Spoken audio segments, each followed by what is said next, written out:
longtime South Bronx community activist, labor activist.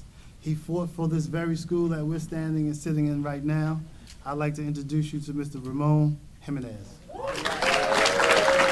January 29th, we came together here and we talked about all the problems that are happening. We forecast and said there was a storm coming. There was a social Katrina coming. How can any man say he's for education and say he's going to lay off 4,600 teachers? Bloomberg talking about closing 200 senior citizen centers. We have Cuomo, $10 billion deficit. Bears and Stern and all the big guys, they were involved in deliberate fraud. If you and I were involved in that, we would be in prison for a long time.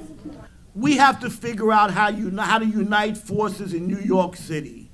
There's people doing some wonderful things, but all of it is separated and isolated. There's a march we know about on the March 26th, the International Women's Day, is a great march organized for that day. April 6th, a possible walkout of the school, not taking your child to school that day.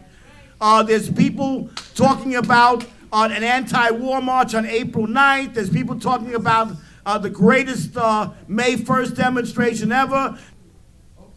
Struggle is a process. If you can't bring 15 people to the meeting, you can't have a general strike. First of all, we need to show we can bring 10,000 people to a demonstration, 20,000 people. We need to show who we are and what we have, and we can start doing that today, again, in a spirit of unity, in a spirit of resistance, and a spirit that we are all in this together. Show the world, show Wisconsin, show Ohio, show Egypt, show everybody. New York, let's rise up. Let us balance the budget and say, this is the people's balanced budget plan. And we're going to march for it.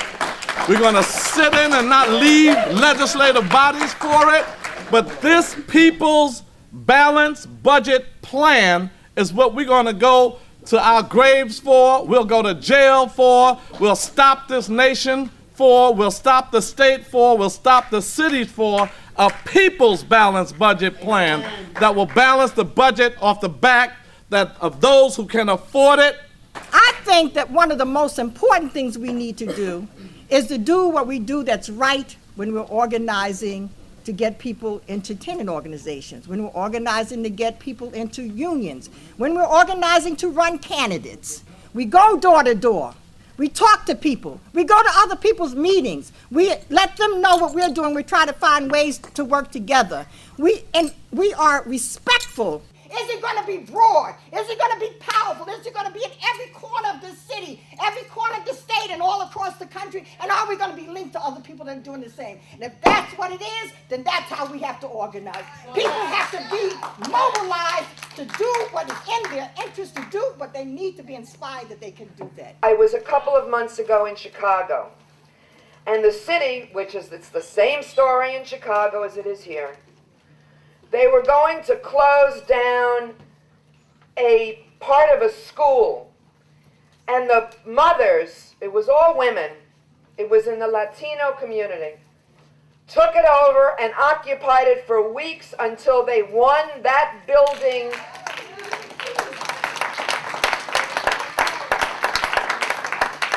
One issue, one building, that's not what we want to be about. But we want to build a fire in the city. Because we want to say, in my opinion, that all of this belongs to us. Wall Street could pay for all of these budget gaps. No school would close. Nobody would be fired. And in Madison, Wisconsin, it's a little difficult for them to march on Wall Street. Come on now. But here in the South Bronx and in Brooklyn and Manhattan and Queens and Lower East Side and Staten Island, it's within a stone's throw. So they're waiting for us to open up a new front. So we got March 24th.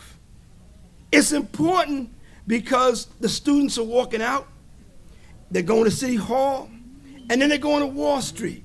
Wall Street is who needs to pay for this budget problem. Tax the rich. The money that didn't go to Wall Street is going to pay for war. And if we're not careful, it might be another war against Libya. Y'all watch it. So we got a big anti-war rally on April 9th here in New York. And then we got May Day. We got May Day in Union Square. And there's talk about greater unity. And so I'm just giving you a couple events, and there may be more. The women are marching later on this month, and there are other things. I think we can do all these things, and instead of seeing them as being counter-opposed to each other, let's see them as being building steps. Some things will be bigger than others, but some things will be more militant. Some of us may decide that the time has come to have an encampment somewhere and say we're going to stay here until we get justice. That might not be the demonstration that's 200,000. That might be the one that's a few thousand. Some of us may decide to go sit in a bank. That's one thing. Some of us may decide that we're going to stay in a hearing. See, but they all have a relationship to each other. Let me just end on what Ramon said. Unity is not only necessary most of the time, but especially when there's an opportunity. Especially when there's an opportunity to wake up and push back and accomplish something, then unity becomes decisive. So let us all be big enough to see the potential and act accordingly. And we will rock New York the same way they rocked Madison, Wisconsin, and we will open up that front. Tax the rich, bail out the people, not the banks. Freedom Party. Bail out the people. South Bronx Coalition. CUNY Mobilization Network. We need to duplicate on Wall Street what happened in Madison, Wisconsin. The struggle around an attack that people can see coming down the pipe. And that is the attack of austerity that's happening across the country and here in New York City and here in New York State. Understand, we have to stand strong. All the CUNY students in here, I have a challenge for you. Get on that internet. Contact those non-union children, those young people who are in unions, those ones who go to school. Because let me enlighten you, I am Generation X. I was those kids who could not go to college unless they found a way to pay for it because we could not afford to send our children. I have a son in college now, and I'm praying that he can stay and I don't have to pull him out, okay? Understand, it's not going to take the older people in the room. They fought that struggle. You got the benefits of that struggle. Now it's your turn to take that fight on and do it, okay? Them strikes work for everybody. Everybody needs to eat. And the only way we're going to do this is if we do it as one. Today we have a situation where some of those unions who are marching at a counter demonstration last year want to come together with the May 1st coalition to have a united action. And the May 1st coalition welcomes this development because the immigrant community will not win legalization, which we have earned 100,000 times over, will not win legalization unless we unite with the Black and African American and white and Native American and Arab and union and women and students community. And this is the kind of May Day that we want. And we will struggle for unity. I support the proposal for an action group or whatever we're going to call it, but just that we need to also, once we have that formed, we need to reach out to all of the anti-budget cuts forces across the city and bring them together. The people in this room, along with the CUNY people, have the ability, capability, and means to organize at least 10,000 people, and that we make up our mind that we're going to do that.